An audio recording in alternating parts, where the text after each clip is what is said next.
Hello friends, welcome to my channel. आज मैं आप सबके साथ शेयर करूंगी कैसे मैं अपने घर को समाज में मेंटेन करती हूं। गर्मियों में धूल बहुत ज़्यादा आती है तो मैं अपना रूटीन कुछ ऐसे चेंज करती हूं कि डस्टिंग रोज़ ही कर लूं। रोज़ डस्टिंग करने से हमारा घर काफ़ी हद तक साफ़ रहता है। गर्मियों में मैं तो कॉटन की चादरें ही बिछाती हूँ या फिर खादी की चादरें बिछाती हूँ। कॉटन की चादरें आसानी से पसीना भी एब्जॉर्ब कर लेती हैं तो हमें गर्मी भी काफ़ी हद तक कम लगती है। समर्स में मैं तो यही प्रेफर करूँगी कि जितना हो सके हमें लाइट कलर की चादरें ही यूज करनी चाहिए। ऐसे कलर यूज करने से हम बना सकते हैं अपने बेडरूम को समर फ्रेंडली। जब हम मैट्रेस में बेडशीट टक करते हैं तो हमारे नेल्स टूटने का डर रहता है, इसलिए मैं यहाँ पे वुडन का स्पैचुला यूज कर रही हूँ। इससे आसानी से हमारी बेड की चादरें अंदर चली जाती हैं। जब हम मैट्रेस के कॉर्नर में बेडशीट को टक करते हैं तो कुछ इस तरह से अनफिनिश्ड रह जाता है। तो मैं आपको बताऊंगी कैसे करें कॉर्नर में बेडशीट को टक। सबसे पहले हम बेडशीट का एक सिरा पकड़ लेंगे और नीचे वाले सिरे को अंदर टक कर देंगे और फिर ऊपर वाला सिरा इसके ऊपर से ऐसे टक करेंगे।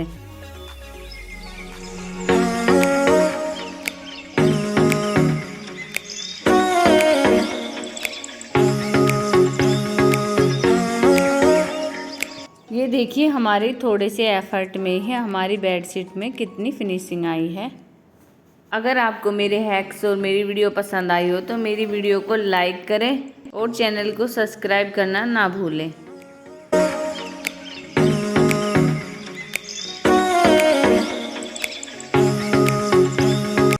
गर्मियों में मैं कोशिश करती हूँ कि मैं अपने फाइबर के तकियों को स्विच कर लूँ कॉटन के तकियों में। इससे हमारे फेस पे कोई एक्ने वगैरह नहीं होते और कॉटन के तकिए फाइबर के तकियों से ठंडे रहते हैं।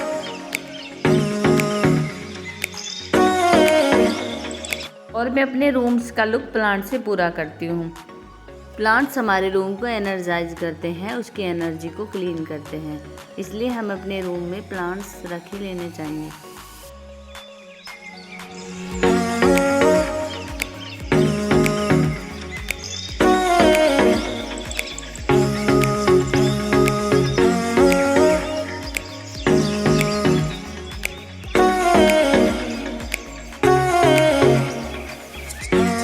आजकल धूप बहुत तेज़ हो रही है तो मैं अपने प्लांट्स को धूप के हिसाब से ही अपनी छत पे प्लेस करती हूँ।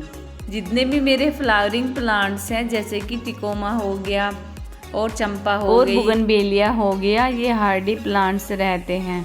ये डायरेक्ट सनलाइट में बहुत अच्छी फ्लावरिंग करते हैं। कड़ी पत्ता भी डायरेक्ट सनलाइट में काफ़ी अच्छे से चलता है।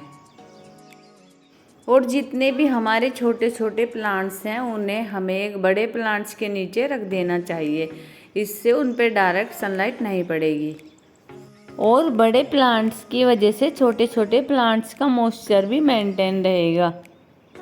अक्सर हाउसवाइफ की ये टेंशन रहती है कि बालकनी में प्लांट भी रख लें और फ्लोर भी गंदा ना हो। इससे बचने के लिए हम रख सकते हैं कुछ इस तरह के मेटल के स्टैंड। मैंने तो ये कुछ इस तरह के स्टैंड घर पे ही अपनी सहूलियत के हिसाब से कस्टमाइज़ करवाए हैं, पर आपको ये मार्केट में भी मिल सकते हैं। दूसरे नंबर पे हमें ये ध्यान रखना चाहिए कि हमारी बालकनी या टेरेस पे जहाँ हम प्लांट्स रखते हैं वहाँ कम से कम 1 से 2 ड्रेनेज होल होने चाहिए, ताकि जब हम प्लांट्स में वाटरिंग करें तो हमारा पानी आसानी से ड्रेन हो जाए, कहीं भी क्लॉग ना हो, कहीं भी रुके ना। और अपने गमलों के नीचे कुछ इस तरह की ट्रे ज़रूर रखें। ऐसा करने से प्लांट से जो मिट्टी ड्रेन होती है वो हमारे फ्लोर तक नहीं आती, ट्रे में ही रुक जाती है। और अपने प्लांट्स की सेटिंग कुछ इस तरह से करें जिससे हम वहाँ पे अच्छे से सफाई भी कर लें।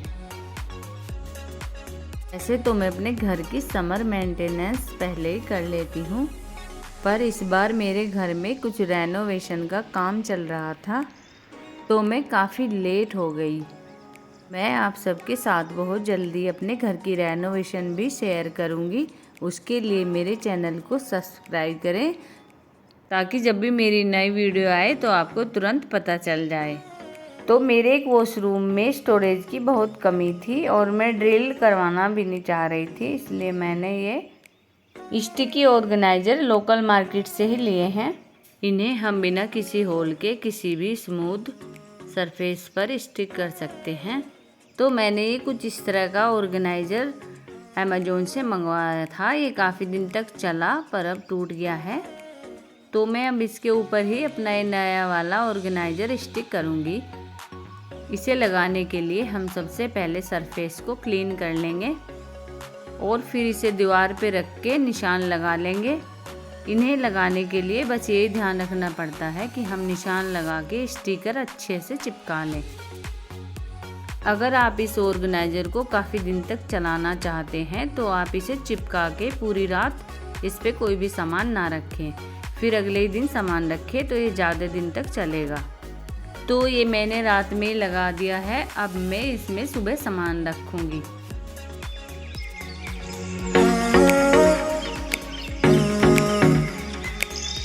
मैं यहाँ पर आपको बताऊँगी कैसे हम बना सकते हैं बहुत ही रिफ्रेशिंग कोल्ड कॉफ़ी। सबसे पहले हम मिक्सी में 2 चम्मच शुगर डालेंगे। शुगर डालने के बाद हम इसमें आधा कप दूध डालेंगे। दूध को 2 सेकंड के लिए ग्राइंड करेंगे, इससे हमारी शुगर अच्छे से मिक्स हो जाएगी। फिर हम डालेंगे 1 या 2 बिस्किट, इससे हमारा कोल्ड कॉफ़ी का टेक्सचर ठीक हो जाएगा। बिस्किट आप कोई सा भी ले सकते हैं। हम इसे भी ग्राइंड करेंगे। फिर आप जितने भी ग्लास कॉफ़ी बनाएंगी उस हिसाब से ही कॉफ़ी पाउच डाल सकती हैं। फिर हम इस कॉफ़ी को ग्राइंड करेंगे और बस दूध डालने के बाद हमारी कॉफ़ी रेडी।